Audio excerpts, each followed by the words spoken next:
China's unstable economic situation this year has caused great concern, and one of the biggest uncertainties comes from the huge amount of local government debt that will soon come due. The publicized local government debt is only a small part of it. The various hidden debts, including municipal investment debts, which are about twice as large as the publicized debt, are appalling. Its scale is so large that, once it gets out of control, it is bound to cause very serious disasters. However, the scale of hidden local government debt is like a black hole, always a mystery, the real Chinese characteristics. We can only make judgments based on publicly available information. An article was published by domestic media saying that local infrastructure led to a debt of more than 60 trillion yuan, and it would take a miracle to pay it back. As the interest-bearing debt balance of municipal investment companies in 2021 is 56 trillion. In 2022, municipal investment debt may have totaled 65 trillion yuan. In addition, the Ministry of Finance announced that local governments owed 35 trillion yuan in debt. In total, local government debt has reached 100 trillion yuan. In addition, the Guanchanet recently published an article by two Tsinghua University scholars entitled 5 Factors Hindering Economic Recovery, How to Break It. It says that a PhD student did an in-depth study of local government debt for his doctoral dissertation. He estimates local government debt in 2020 is nearly 100 trillion yuan, which is roughly 95% of that year's GDP. Currently, the entire local government debt is at least 100 trillion yuan. It may reach 120 trillion yuan, or even more, which is more than the entire population's private deposits in banks. It is worth noting that over these years, the rate of increase in local government debt has greatly exceeded the rate of increase in GDP. The scale and speed of such a debt cannot but make one shudder and appalled. In the past 2 years, due to the economic downturn, local revenue has dropped drastically, coupled with the fact that the real estate sector is in the doldrums, and the revenue from land sales has dropped drastically. Many local governments are not even able to pay the interest.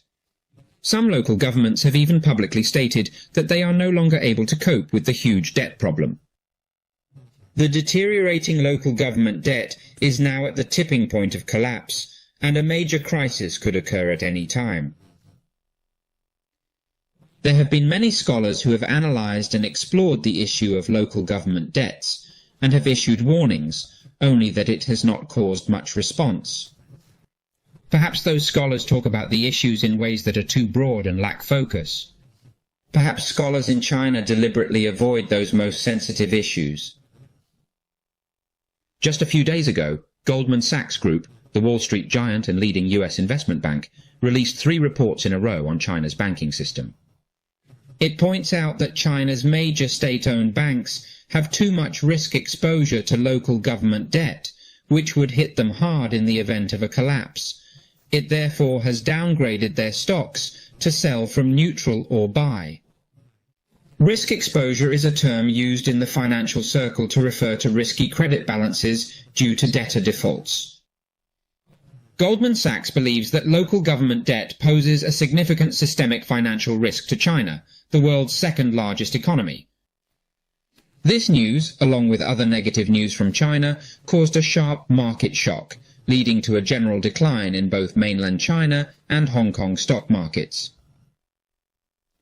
As a world-renowned investment bank, the authority and objectivity of the Goldman Sachs Group report is unquestionable, and because of this, the Goldman Sachs Group report has had a great impact. 2 days later, the Securities Times of China published an article entitled "Misreading the Fundamentals of Chinese Banks is Not Desirable." It says that the report is misinterpreting. It's not advisable to be bearish about the fundamentals of our banks based on pessimistic assumptions. And in response to Goldman Sachs's claim that some Chinese banks have large local government debt and real estate risk exposures, the Securities Times says that banks have been actively reducing real estate risks, and local governments are also taking efforts to diffuse debt risks. It is a rare case for the official media to refute the report of an international professional organization. This is a side note that the CPC authority is very sensitive and worried about the Goldman Sachs report, so they hastily issued a rebuttal to stabilize expectations. Needless to say, Goldman Sachs calculations may have errors, but this does not affect the basic judgment. The problem is that no one can do an accurate calculation of the local government debts. The local government debt itself cannot be measured, because no one knows exactly how much they owe. In response to the CPC media, Bloomberg News points out that the high-profile rebuttal of Goldman Sachs by the CPC media is intended to curb the negative sentiment in the market. It also shows that, in addition to concerns about rising debt stress and financial pressure, Beijing is uneasy about eroding investor confidence. On the same day, the domestic media YICAI published an article titled Goldman Sachs releases report on Chinese bank stocks, suggests local debt risks pressuring bank earnings. The article says there is a position that the Goldman Sachs report is bearish on China, but the fact is that, according to the 3 full reports obtained by YICAI Reporter, this is actually a research report on China's banking industry. It downgraded some of the bank's ratings, but also upgraded the ratings of a few other banks. That said, this article argues that the Goldman Sachs report is not shorting China, but rather making an objective analysis of how Chinese banks may be affected by local debt. As opposed to the black box operation of the CPC governments at all levels, the operating data of domestic listed banks has some transparency, which is undoubtedly the basis for analysis by international institutions. A municipal investment company in Guizhou province owed the bank more than 15 billion yuan, facing default. The solution was a rollover for a period of 20 years, with the first 10 years of interest-only payments and no repayment of principal. And the principal was to be repaid in installments over the next 10 years. Recently, there has been news that some large state-owned banks have begun to offer 25-year loans to municipal investment companies, with some loans exempted from interest or principal payments for the first 4 years. Replacing short-term and medium-term loans with 20-year or even longer loans is effectively using inflation to solve the debt problem. The purchasing power of the Chinese yuan will certainly decrease considerably in 20 years. In the 1950s, it probably only cost a few thousand yuan to buy a small courtyard house in Beijing. Now, it would cost at least 100 million of yuan. In the early 1980s, several 100,000 yuan could buy a building of dozens of apartments. Now, it's not enough to buy one apartment. Of course, in a few decades, a house that sells for millions of yuan today could become totally worthless. This is the magic of time. Since local governments can't pay off their short-term debt, they have to stretch out their repayments, and, in addition, not pay interest and principal. They solve the problem by not solving any problems. Of course, this approach only applies to debts owed by the governments and does not apply to ordinary people. In doing so, the debt of the local governments is alleviated, and it is the bank that will lose. This is an unacceptable practice for any normal commercial bank. Goldman Sachs, of course, had to issue a warning about the stocks of certain Chinese state-owned banks. The Goldman Sachs report says that China's local government debt is excessively large, and there is a certain risk of default. If debt rollovers were allowed, the risk of default would be contained, but banks would suffer several years of lost profits. Goldman Sachs is merely telling some big truths. 5 years ago, the deputy director of the Finance and Economics Committee of the National People's Congress said, "China's local debt is about 40 trillion yuan, but none of the local governments want to pay off the debt, and many of them can't even pay the interest." That is, the top authority knows very well that local debts are simply borrowed, but not repaid. Since you don't want to pay it back, and you don't have to pay it back, the more the better. This is the major reason why it is difficult to stop local debts. And since there is no need to pay it back or be responsible, many local governments borrow debts only to squander and waste, a problem with Chinese characteristics. I'm sure many still remember Zhuhai Tramline No. 1. It cost 2.6 billion yuan, but was dismantled after 3 years of operation. No one was held accountable. Of the nation's 25 cities with subways, 20 cities are losing money. It is basically a losing business. There are even more numerous symbolic projects or image projects built at great expense all over the country, without any consideration of economic benefits.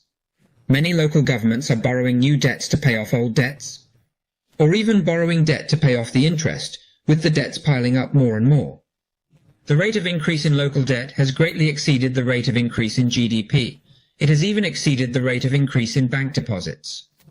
Someday, the local governments will turn all the bank's money into IOUs. By then, what will happen to the banks, and how will the depositors survive? Only God knows. For years, Xi Jinping's administration has repeatedly claimed that they would prevent and diffuse financial risks and firmly hold the bottom line of no systemic financial risks. However, the debt is piling up and the risks are increasing. Faced with such a grave situation, the top authority is at a complete loss. They are just stalling for time, trying their best to cover up the problem and downplay it. With the local debts almost completely out of control, the top authority repeatedly requires each family to take away its own baby. They want to stay out of it, which is totally self-defeating. It is true that local debts are caused by local governments, but the impact of local debts involves the whole country and hundreds of millions of people. It is not enough to require each family to take away its own baby when debt has developed into a problem or even a possible crisis. The top authority must come up with countermeasures to stop local debt from further expanding and to solve the urgent debt crisis. A few days ago, Guancha Syndicate published an article by an establishment expert. Should local debt crisis be saved, and how? The article contains a paragraph that seems to lack basic political correctness and even seems like a challenge to the top authority. It says that China's economy after 2023 is already in a state of crisis.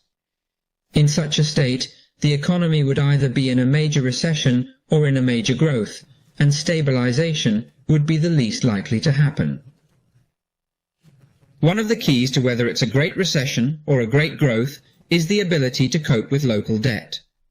As a matter of fact, with local debts amounting to hundreds of trillions of yuan, the top authority simply cannot come up with any solution.